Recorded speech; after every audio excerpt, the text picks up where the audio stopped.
નમસ્કાર, આપ જોઈ રહ્યા છો સ્પાર્ક ટુડે ન્યૂઝ. જૂનાગઢ જિલ્લા માંગરોળના જલારામ મંદિર ખાતે વિનામૂલ્યે નેત્ર નિદાન અને ઓપરેશન કેમ્પ યોજાયો.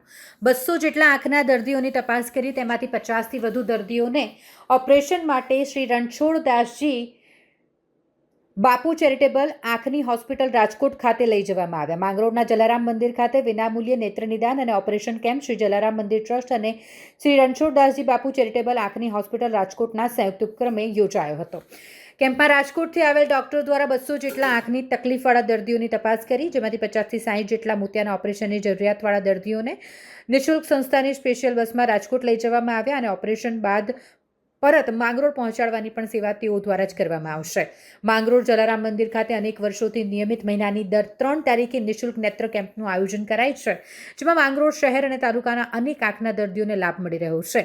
આ કેમ્પમાં આવનાર લોકોને ચા પાણી અને ભોજનની સુંદર વ્યવસ્થા પણ જલારામ મંદિર ટ્રસ્ટ દ્વારા કરવામાં આવતી હોય છે, જે સેવામાં ટ્રસ્ટના પ્રમુખ સહિતના ટ્રસ્ટીઓના માર્ગદર્શન નીચે માંગરોળના અનેક સેવાભાવી લોકો દ્વારા નિસ્વાર્થ ભાવે સેવા આપી તમામ વ્યવસ્થા સંભાળવામાં આવતી હોય છે. આજ રોજ પરમ પૂજ્ય શ્રી રણછોડદાસજી ચેરિટેબલ ટ્રસ્ટ અને જલારામ સેવા ટ્રસ્ટના સંયુક્ત ઉપક્રમે નેત્ર યજ્ઞનું આયોજન શ્રી જલારામ મંદિર માંગરોળ ખાતે કરવામાં આવેલ, જેમાં માંગરોળ તાલુકાની ગામડામાંથી અને શહેરની જનતાએ લગભગ 150થી 200 વ્યક્તિઓએ આ કેમ્પની અંદર લાભ લીધેલ અને પોતાની આંખો બતાવેલ.